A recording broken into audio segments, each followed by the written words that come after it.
Hello everyone, এই যে দেখেন এখানে যে প্রোডাক্টগুলো দেখতেছেন এটাকে বলা হয় জারা লেবু। জারা লেবু বাংলাদেশ থেকে বিপুল পরিমাণে এক্সপোর্ট হয় ইউরোপ সেক্টরে। মিডল ইস্টেও বাংলাদেশ থেকে বিপুল পরিমাণে জারা লেবু এক্সপোর্ট হয়, বাট বিপুল পরিমাণে না।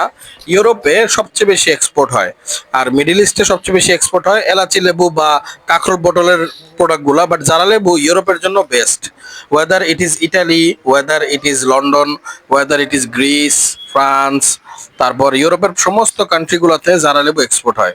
তো জারা লেবু সাধারণত আমাদেরকে কাছে যখন ব্যাপারীরা নিয়ে আসে কন্ট্রাক্ট ফার্মিং এর মাধ্যমে, আমরা এভাবে আমাদের স্টাফরা বা তাদের স্টাফরা মাঝে মাঝে এভাবে করে। প্রথমত প্যাকিং এর আগে আমাদেরকে মেডিসিন দিয়ে জারা লেবু পরিষ্কার করতে হয় বা ধুতে হয়।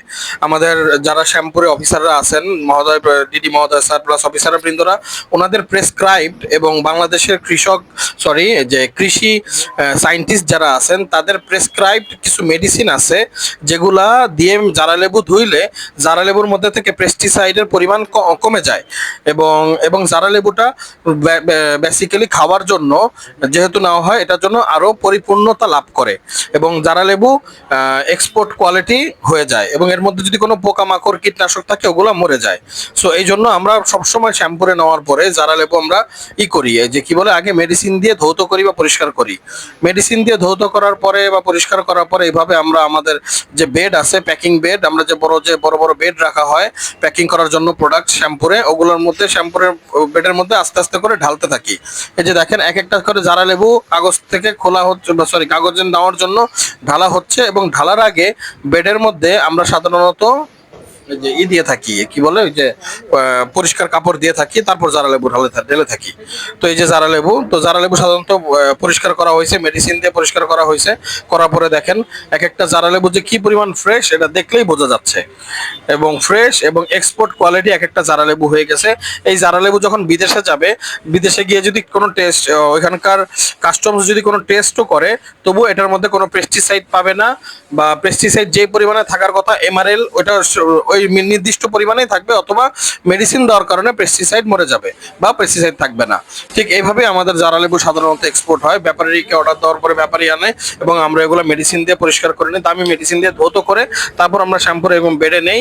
এগুলো নেওয়ার পরে সাধারণত জারা লেবু আমরা কাগজে মোড়াইতে হবে। কাগজে মোড়ানো খুবই ইম্পর্টেন্ট জারা লেবু, কারণ কাগজে যদি মোড়ানো না হয় তবে জারা লেবুতে দাগ পড়ে যাবে এবং দাগ পড়ে গেলে সেটার এক্সপোর্ট কোয়ালিটি থাকবে না, যেটা আমরা আগের ভিডিওতে লাউয়ের ক্ষেত্রে দেখছি। এবং জারা লেবু বাছাই করার ক্ষেত্রেও খুবই সতর্ক থাকতে হয়।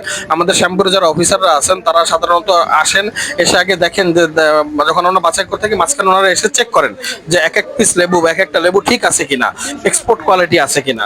তো তারা যখন আমাদেরকে সার্টিফাই করার পরে তারা চেক করেন যে আমরা কন্ট্রাক্ট ফার্মিং এর মাধ্যমে এই জারা লেবু আনছি কিনা। যদি আমরা কন্ট্রাক্ট ফার্মিং এর মাধ্যমে এনে থাকি তবে আমাদেরকে কৃষকের যে সার্টিফিকেট, কৃষি অফিসার থেকে সেই সার্টিফিকেট আমাদেরকে প্রদান করা হয় কোম্পানি নামে বা ভুই এন্টারপ্রাইজ বা কোম্পানি নামে। এবং যদি আমরা কন্ট্রাক্ট ফার্মিং এর মাধ্যমে না আনি, সার্টিফিকেট দেওয়া হয় না। সার্টিফিকেট যদি না থাকে তবে আপনি জারা লেবু বাংলাদেশ থেকে যে কোন ইউরোপে এক্সপোর্ট করতে পারবেন না। সো এইভাবে দেখেন এক একটা মালামাল ধরা হচ্ছে এবং প্যাকিং করা হচ্ছে। যেই জারা লেবুর মধ্যে দেখতে পারতেছি আমরা যেটা এক্সপোর্ট কোয়ালিটি না, বা কোনো দাগ আছে বা পেস্টিসাইড বেশি থাকতে পারে, এমআরএল ইস্যু বেশি থাকতে পারে, ওই জারা লেবুগুলো আমরা ওয়েস্টেজ হিসেবে সাথে রেখে দিচ্ছি। আমাদের ব্যাপারীরা সেই জারা লেবুগুলো নিয়ে চলে যায়। এই যে দেখেন এক একটা বাস্কেটে কাগজে মুড়িয়ে সুন্দর করে প্যাকিং করা হচ্ছে এবং ওয়েস্টেজে ফেলা হচ্ছে। তারপরে কাগজে করে সুন্দর প্যাকিং করে মুড়িয়ে রেখে তারপরে আমরা এগুলা বাস্কেটে ভরি। বাস্কেটটা ওজন করা হয় যে 5 কেজি আছে কিনা, অ্যাকর্ডিং টু দা বায়ার যেই ওজন দিতে বলে আমরা ঠিক সেই ওজনের করি, ওজনে করে বাস্কেটে ভরে থাকি। তো বাস্কেট ভাবে তারপর আমরা বাস্কেট র্যাপিং করে তারপর আমরা গাড়িতে ওঠাই এবং গাড়িতে ওঠানোর আগে আমরা সাধারণত ফাইটোস্যানিটারি সার্টিফিকেট করি। ঠিক ইউরোপে যে পরিমাণ জারা লেবু এক্সপোর্ট হচ্ছে সেটা দেখা দেখি মিডল ইস্টেও ভালো একটা পরিমাণ জারা লেবু রেগুলার এক্সপোর্ট হইতেছে। মিডল ইস্টে এক্সপোর্ট করার আগে জারা লেবু সাধারণত আমাদের গোডাউনে আনা হয়। গোডাউনে আনার পর জারা লেবু প্রত্যেকটা প্যাক খোলা হয়, কাগজ থেকে মোড়ানোর আগে খোলা হয়, খুলিয়ে চেক করে তারপরে আমরা সাধারণত আমাদের বাস্কেটে ভরা হয়। এবং বাস্কেটে ভরার আগে অবশ্যই আমরা কাগজে করে নেই, কাগজে মুড়িয়ে নেই, যাতে জারা লেবুতে কোনো প্রকার দাগ না থাকে। এবং জারা লেবুর বৈশিষ্ট্যের মধ্যে আছে জারা লেবু সাধারণত আকারে ছোট থেকে মাঝারি আকারের হয়, সবুজ রঙের হয়, স্বাদ টক এবং সতেজ থাকে, খোসা তুলনামূলক পাতলা বা মোটাও হয়। বিদেশে অনেকে খোসাও খেয়ে থাকে, ভেতরে জারা লেবুর ভেতরে রস ভালোই থাকে। এবং জারা লেবু সাধারণত ভাত ও ভর্তার সাথে খাওয়া যায়, সালাদে খাওয়া যায়, মাছ এবং মাংস রান্নাতে খাওয়া যায়, শরবত বা লেবুর পানিতে খাওয়া যায়। এবং আপনি যদি পুষ্টিগুণ নিয়ে আলোচনা করেন তবে জারা লেবুতে বিপুল পরিমাণে ভিটামিন সি আছে, অ্যান্টিঅক্সিডেন্ট আছে, রোগ প্রতিরোধ ক্ষমতা বাড়ায়, হজমে সাহায্য করে। এবং বিদেশে সাধারণত প্রবাসী বাংলাদেশি ভাই এবং ভারতীয় ভাইদের মধ্যে জারা লেবুটা খুব বেশি জনপ্রিয়, রান্নায় ব্যাপক পরিমাণে ব্যবহৃত হয়, ফ্রেশ এবং ন্যাচারাল প্রোডাক্ট অনুযায়ী ব্যবহৃত হয়। এবং এক্সপোর্টের জন্য সবচেয়ে বেশি যে জিনিসগুলো আমরা খেয়াল রাখি সেটা সাইজ অনুযায়ী সেটিং করি, আমরা ভালো কোয়ালিটিগুলো নির্বাচন করি, পরিষ্কার মেডিসিন ওয়াটার দিয়ে পরিষ্কার করি, কাগজ দিয়ে সুরক্ষিত প্যাকিং করি। এই জিনিসগুলো আমরা খুবই খেয়াল রাখি এক্সপোর্টের আগে। যদি আমরা এই জিনিসগুলো খেয়াল রাখা না হয় তবে জারা লেবুর মধ্যে পেস্টিসাইড বেশি থেকে যায় এবং ক্ষতি হবে।